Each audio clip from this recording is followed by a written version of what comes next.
Quero convidar os irmãos que possamos todos abrir as nossas Bíblias no livro de Ruth. Nós estamos encerrando nesta manhã a série de mensagens no livro de Ruth. Quero que juntos possamos ler a palavra de Deus. Ruth, capítulo 4. Eu estou lendo na NVI, a partir do verso 13. Compartilhe a sua Bíblia, se alguém não tem a sua Bíblia. Eu quero pedir a todos, e eu sei que isso não acontece aqui, mas que você não acesse Instagram, WhatsApp, que mais? Facebook, né? Vamos nos ater à palavra de Deus. Se a sua Bíblia está no seu celular, então acesse a Bíblia, fique nela. Não feche, vamos ler a palavra do Senhor. Boaz casou-se com Ruth e ela se tornou sua mulher. Boaz a possuiu e o Senhor concedeu que ela engravidasse dele e desse à luz um filho. As mulheres disseram a Noemi: Louvado seja o Senhor, que hoje não a deixou sem resgatador. Que o seu nome seja celebrado em Israel. O menino lhe dará nova vida e a sustentará na velhice, pois o filho da sua nora, que a ama e que lhe é melhor do que 7 filhos. Noemi pôs o menino no colo e passou a cuidar dele. As mulheres da vizinhança celebraram o seu nome e disseram: Noemi tem um filho, e lhe deram o nome de Obed. Este foi o pai de Jessé, pai de Davi, que é da linhagem de Jesus. Senhor, muito obrigado pela tua santa e bendita palavra que aqui está. Ó Deus, como o Senhor tem feito nesses dias e sempre tem feito nesta igreja, que o Senhor fale conosco, Pai. Abençoa as nossas vidas. Nós te pedimos essa bênção no precioso nome de Jesus. Amém, Senhor.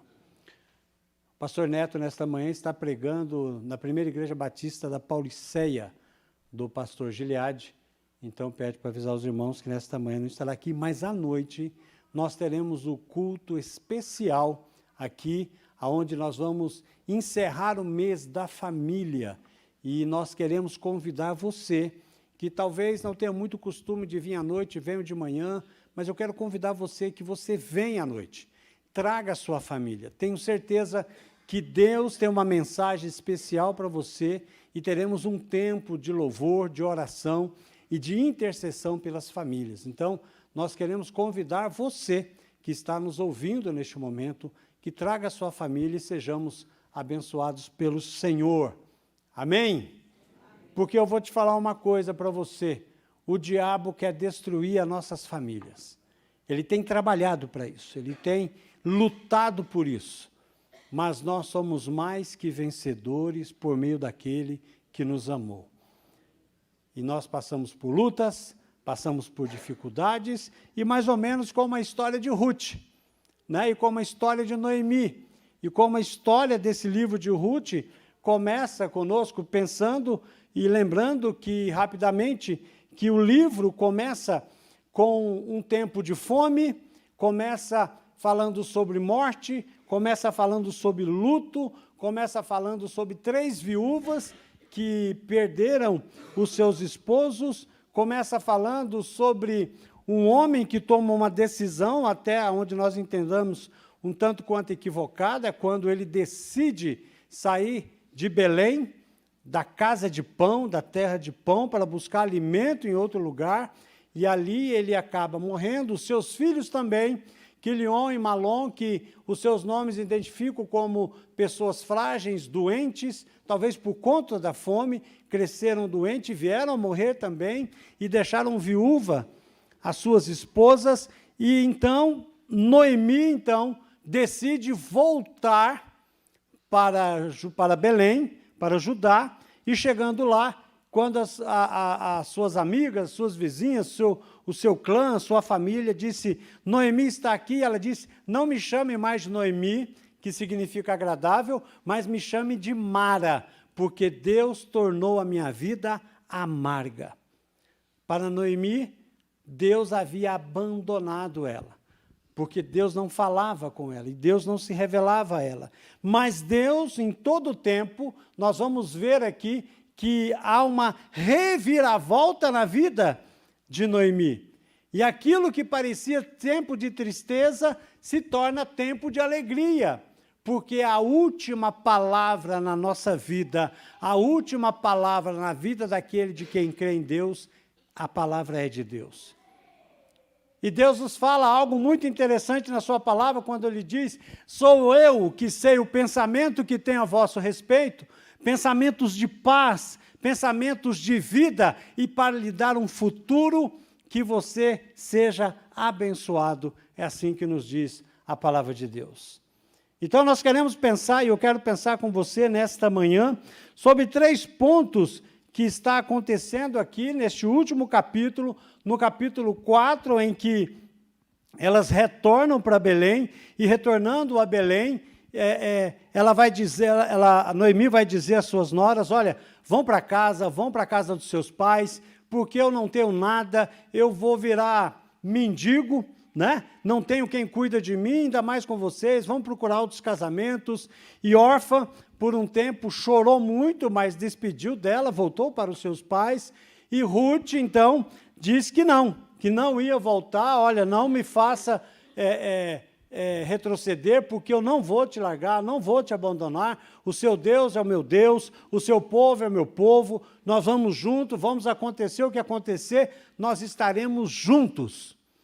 E assim pensando, ela foi, e lá em Judá, Ruth começa então a buscar alimento para ela e para Noemi. E ela começa a andar então no meio da lavoura, quando o povo, os lavradores vão recolhendo o milho, e algumas espigas caem, e era normal que as pessoas vinham atrás, pudessem pegar para se sustentar.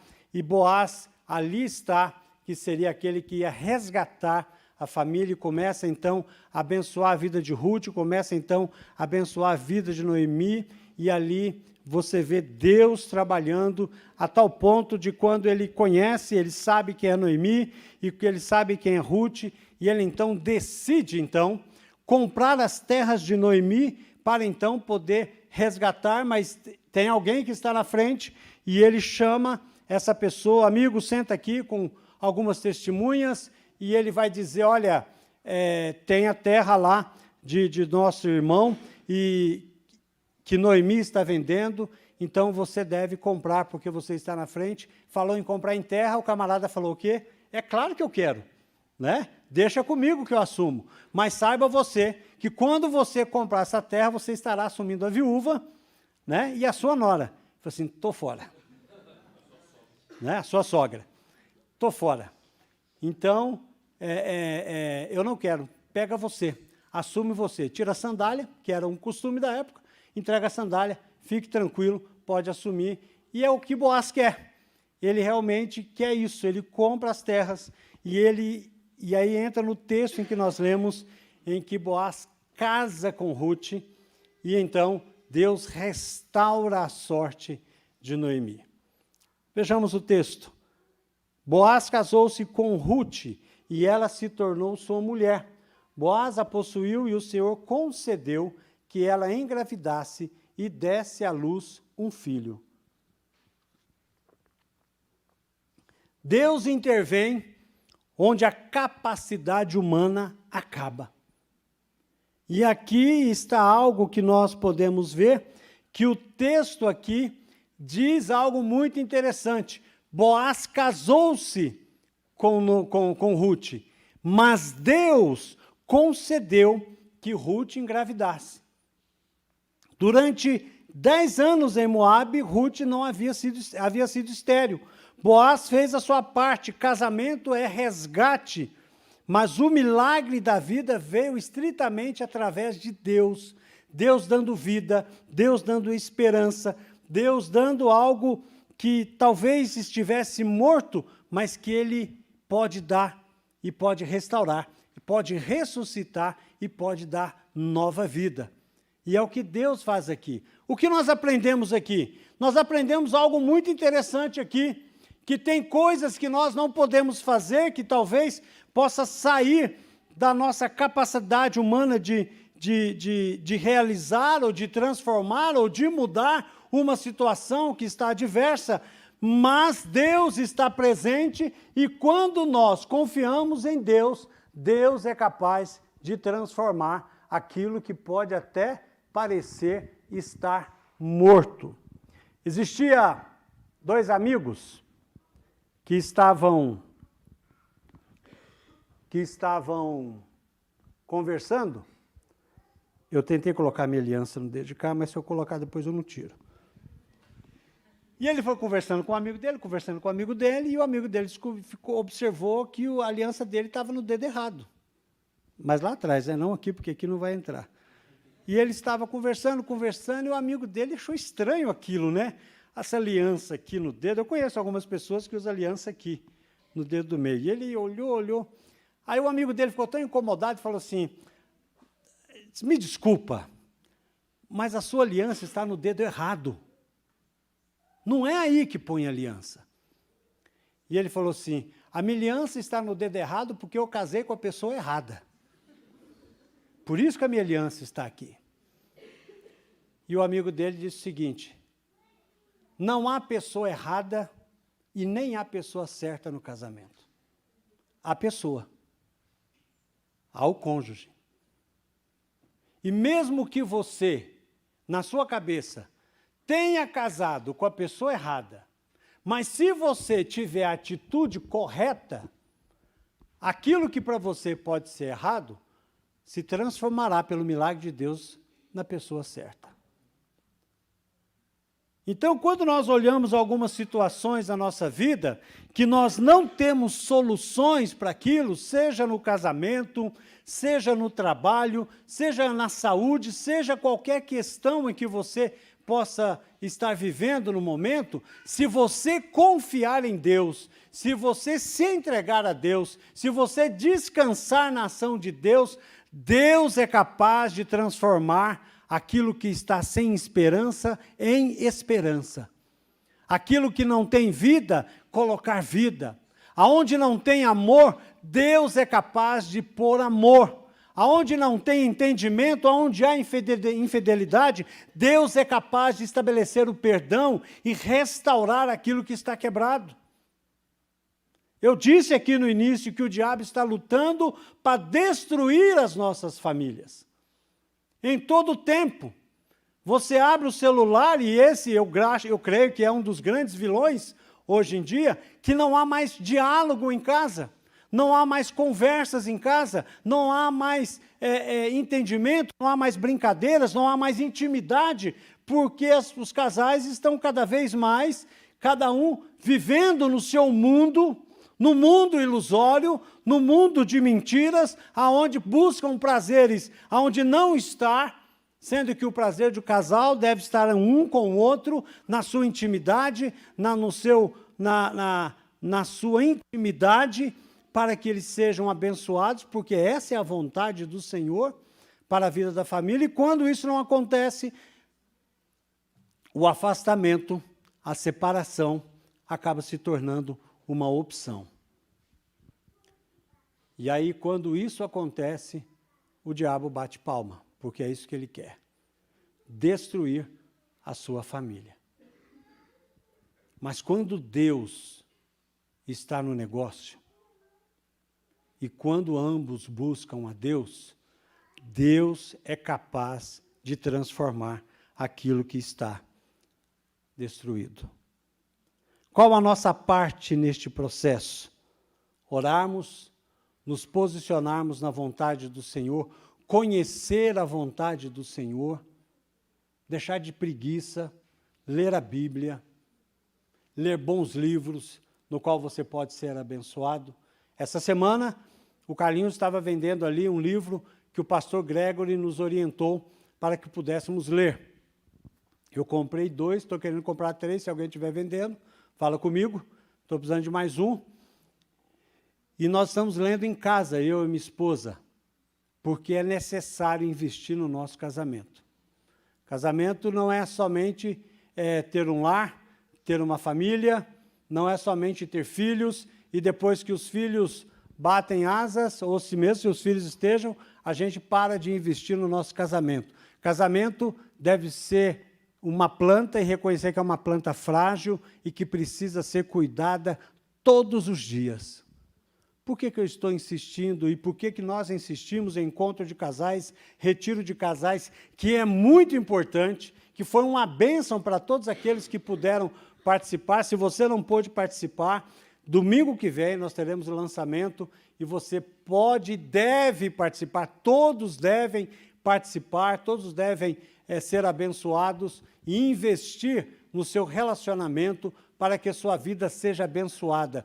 Porque enquanto a sua vida é abençoada, enquanto a sua família for abençoada, enquanto o seu casamento for abençoado, a casa de Deus será abençoada, a casa de Deus terá paz, a casa de Deus terá recursos, a casa de Deus terá a presença do Senhor em todas as famílias. Quando você está bem, a igreja está bem. Quando você está em crise, a igreja está em crise. Então, nós precisamos buscar, cuidar e entender que Deus intervém para que as nossas vidas seja abençoada. Deus quer dar a nossa vida, e o que Ele espera de nós é fidelidade. Fidelidade à tua palavra e fidelidade à tua vontade. Aquilo que Deus ajuntou, que não separe o homem, mas que a gente possamos incentivar e investir na vida da nossa família. O segundo ponto que o texto mostra para nós, quando Deus resgata, a identidade volta e a alegria também. As mulheres disseram a Noemi: louvado seja o Senhor que hoje não a deixou sem resgatador, que o seu nome seja celebrado em Israel. O menino lhe dará nova vida e a sustentará na velhice, pois é filho da sua nora, que a ama e que lhe é melhor do que 7 filhos. É interessante porque Ruth dá à luz, mas o foco está em Noemi. Deus mostrando como Deus tem prazer em abençoar e restaurar as nossas vidas. Mostrando que Deus tem um plano especial para que cada um de nós possamos ser abençoados. Por que Noemi é o foco? Porque Deus estava curando a raiz de dor que começou lá no capítulo 1. Aonde ela perdeu seu esposo, aonde ela perdeu seus filhos, aonde ela teve que voltar para sua terra e, no seu entendimento, derrotada por tudo aquilo que aconteceu, mas Deus muda a sorte, dando a ela esperança, futuro e trazendo de nova alegria. Noemi volta a ser Noemi, não mais Mara, não há mais amargura, há alegria. Há algo favorável, algo agradável, e é porque lá no capítulo 1, no verso 20, Noemi vai dizer: não me chamem mais de Noemi, me chamem de Mara, pois o Todo-Poderoso tornou a minha vida muito amarga. Mas Deus mostra que não. Deus está mostrando que Ele não faz com que as coisas ruins aconteçam. Nós nunca devemos colocar na conta de Deus aquilo de mal que acontece na nossa vida. O de mal que acontece em nossa vida são 2 motivos principais. Nosso coração pecador, caído, e as nossas más decisões. E é claro que o diabo sempre está colocando ali a sua pá e também tentando piorar aquilo que já está ruim.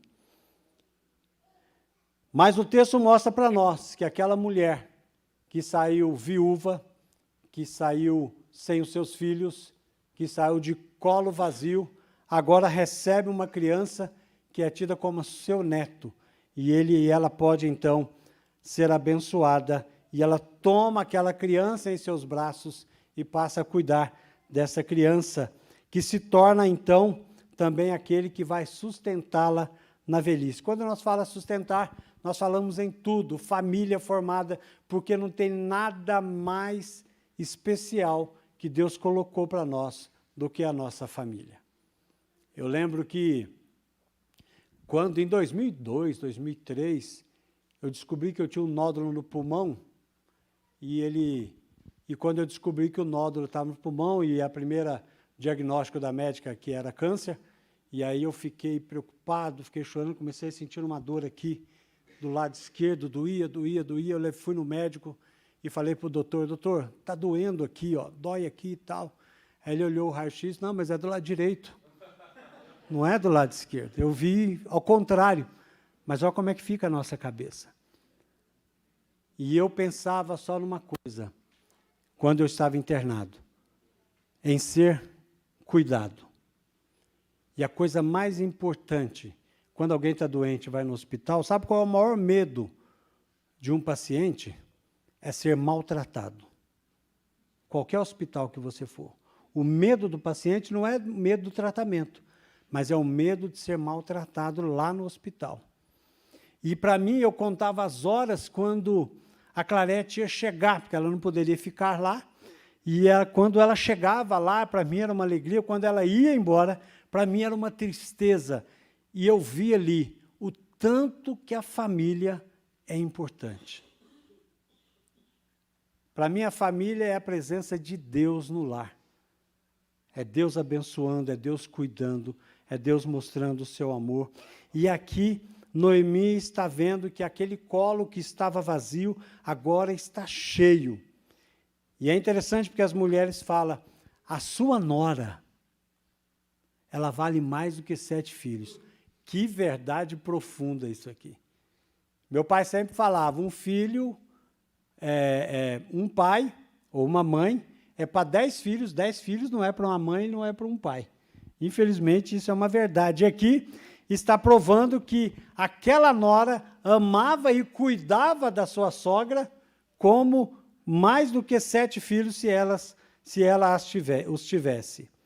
E é interessante porque Deus não apenas substitui a perda de Noemi, como ela também traz uma criança ao colo de Ruth também como mãe, para que ela também seja abençoada. Sabe o que isso mostra para nós, irmãos? Presta bem atenção. Deus se importa com você. Deus conhece a sua dor. Deus conhece a sua dificuldade. Deus conhece o seu sofrimento. Deus sabe aquilo que aflige o seu coração. Deus conhece. Deus sabe. E o que Deus está dizendo para você é o seguinte: fique comigo e fique firme. Não desanime. Na minha presença há consolo. Na presença de Deus há afago. Na presença de Deus há esperança. Na presença de Deus há alegria. No momento em que Noemi vai dizer que Deus a abandonou, certamente as suas orações haviam cessado. Certamente o seu coração estava fechado, entristecido, mas a palavra de Deus nos diz, em Salmo 16:11, que na presença do Senhor há plena alegria.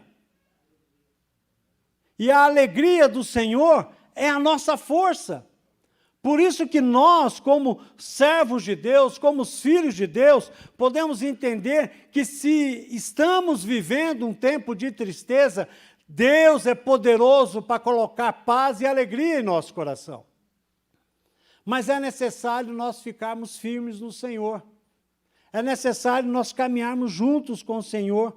É necessário saber que Deus quer e vai nos abençoar quando nós tivermos a posição correta diante de Deus.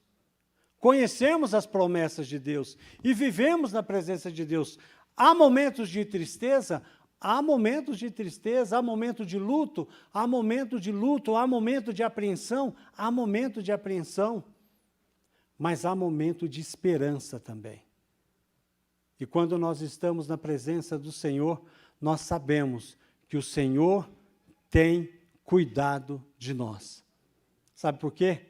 porque na presença do Senhor tem a voz do Espírito falando ao nosso coração e à nossa mente.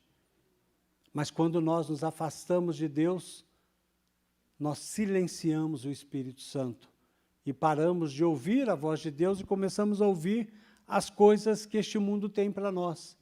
E as coisas que este mundo tem para nós é tristeza e morte. Por isso que nosso coração deve estar voltado para a presença do Senhor. A alegria que o mundo tira de nós, o Senhor devolve em porção dobrada. Amém? Terceiro e último ponto. Nossas vidas servem a um propósito eterno. Noemi pôs o menino no colo e passou a cuidar dele. As mulheres da vizinhança celebraram o seu nome e disseram: Noemi tem um filho. E lhe deram o nome de Obed. Este foi o pai de Jessé, pai de Davi. O nome do bebê Obed significa servo ou adorador. Aquele menino nasceu para servir ao recomeço daquela família. Obed gerou Jessé, que gerou Davi. Olha que coisa interessante. O que Deus escreveu e o que Deus fez na vida de Noemi e na vida de Ruth. Colocaram elas numa posição tão importante, porque Deus se importa e Deus tem um plano eterno para a vida delas, como Deus tem um plano eterno para a minha vida e para a sua vida. Você pode crer nisso. Deus está usando as situações em que nós estamos vivendo para que as próximas gerações sejam abençoadas. 2 semanas atrás, se não me engano, na quarta-feira, o pastor Neto pregou uma mensagem aqui que foi extremamente importante para nós. E ele disse o seguinte, que as tentações que sobrevêm sobre a nossa vida, no olhar de Deus, são provações, para que nós possamos aprender, para que nós possamos depender de Deus e para que nós possamos ser aprovados por Deus. Não é pecado ser tentado. O pecado é cedermos à tentação. Aí seremos reprovados. Mas Deus permite as situações adversas para que nós possamos crescer, para que eu e você possamos ser crente de verdade, crente que anda com a Bíblia debaixo do braço, sabe? Aqueles crentes antigamente. Eu lembro quando eu era criança, eu andava com a Bíblia lá em Goiânia, e eu passava lá nos bares, nas portas dos bares para ir para a igreja. Naquela época acontecia isso, pastor André. Há quantos anos? 50, nossa, 40 e poucos anos atrás, lá em Goiás, e eu passava perto do bar, sabe o que os caras falavam? Pai do Senhor, irmão, glória a Deus, aleluia! Né? E eu passava timidozinho assim, ficava envergonhado. Se a hoje foi amém, cambá, vai todo mundo para o inferno aí e eu vou para o céu. Misericórdia. Mas algo que é muito importante é que nós possamos aprender a viver e a crescer na presença de Deus. Se fosse hoje, alô, som, está em perfeita sintonia.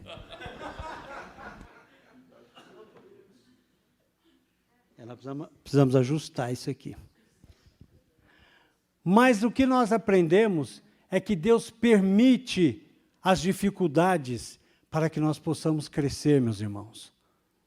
Então, quando você passar por uma luta, em vez de você fazer como pessoas que não compreendem a vontade de Deus muitas vezes, e as permissões de Deus, e fica determinando que eu não aceito isso, ou que eu não quero isso, que eu não vou passar por isso, aprenda a passar por isso na dependência de Deus.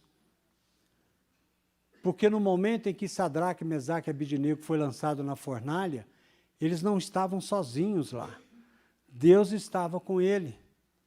No momento em que Daniel foi jogado na cova dos leões, ele não estava sozinho lá, Deus estava lá fechando a boca do leão. E no momento em que você tiver que enfrentar adversidade, lutas nas diversas áreas da sua vida, aprenda a confiar em Deus. Eu não estou dizendo para você que não há momento de tristeza, momento de aflição. Tem tudo isso, nós somos humanos. Mas nós precisamos aprender a confiar em Deus, porque Deus tem um propósito eterno na vida de cada um de nós. Deus tem um propósito eterno de abençoar as nossas vidas. Nós precisamos saber que Deus permite que as provações venham para que eu e você sejamos aprovados. E podemos ensinar a essa geração, muitas vezes, que está perdida. Há um dado muito triste nas igrejas hoje. Os nossos adolescentes estão aqui e quando eles vão para a faculdade, muitos deles são incutidos com outros ensinos e acabam se afastando da palavra de Deus. Por isso que eu e você devemos mantermos firmes e ensinar pelas nossas vidas como devemos agir diante das adversidades, porque assim os nossos filhos também serão aprender a viver na presença de Deus. Assim como Boaz olhou para Ruth, uma estrangeira, pobre, sem direitos, e a resgatou por amor, Jesus olhou para nós, na nossa miséria espiritual, viu a nossa condição, morreu numa cruz e nos oferece a salvação. E escreve o nosso nome no livro da vida. Ruth 4 nos ensina, aqui no último capítulo, que a nossa vida pertence a Deus e não às circunstâncias que estão ao nosso redor.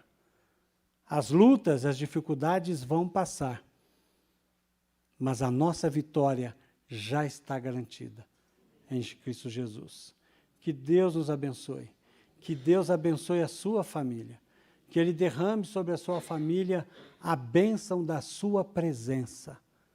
Ore com seus filhos, ore pelos seus filhos, ore com seus pais, ore pelos seus pais. Leia a Bíblia com sua esposa, leia a Bíblia com seu esposo, compre esse livro que o pastor Gregory nos orientou, Um Casal Segundo o Coração de Deus, não é isso? Fale com o Carlinhos lá, o Carlinhos providencia para você e você seja abençoado e a sua família seja abençoada. Quero convidar o grupo que vai cantar mais uma vez aqui à frente. Quero convidar você que feche os seus olhos, abaixe a sua cabeça, coloque a sua família na presença do Senhor neste momento.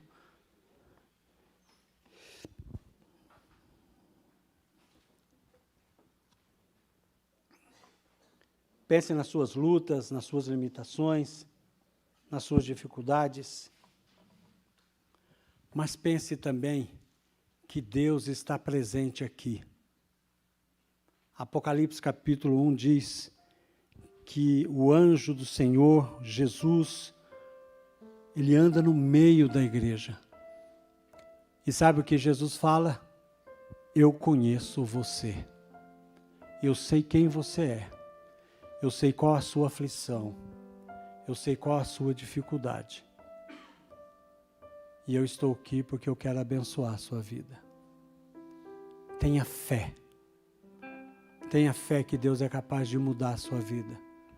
Entregue a sua dificuldade, a sua tristeza, a sua aflição nas mãos do Senhor, para que Deus possa abençoar a sua vida. Pai, em nome de Jesus, nós estamos aqui diante do Senhor, ó Pai, sabedores, ó Deus, que só o Senhor é capaz de nos abençoar.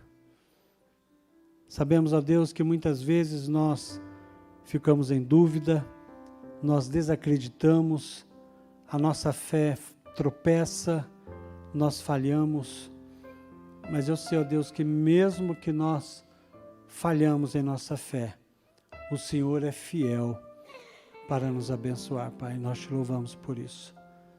Pedimos que o Senhor ajuda-nos, ó Deus. O Senhor conhece cada vida aqui, o Senhor conhece cada coração. O Senhor sabe, ó Deus, de cada necessidade, cada aflição, cada medo, cada pensamento que aqui está, que talvez sinta com o seu coração destruído, casamentos que estão a ponto de se dissolverem, ó Deus. Mas eu peço, ó Deus, que em nome de Jesus, Senhor, o Senhor derrama da tua paz, do teu amor, da tua compreensão, do diálogo, ó Deus, entre as famílias. Ó Deus, cuida de cada família que de alguma forma faz parte desta igreja, Pai. Derrama das tuas bênçãos, ó Deus. Nós repreendemos toda e qualquer ação maligna, Senhor, em nome de Jesus. Nós repreendemos e declaramos as nossas famílias do Senhor Jesus, Pai. Que o Senhor escreva uma nova história em nossas vidas, Pai. E que o nosso propósito seja eterno, porque está dentro da tua vontade. Nós agradecemos ao Senhor pela vida da Noemi, pela vida da Ruth, ó Deus, pela vida de Boaz e tudo aquilo que eles ensinam para nós, sobre entender que o Senhor está no controle da nossa história. Nós te agradecemos e louvamos no precioso nome de Jesus. Amém.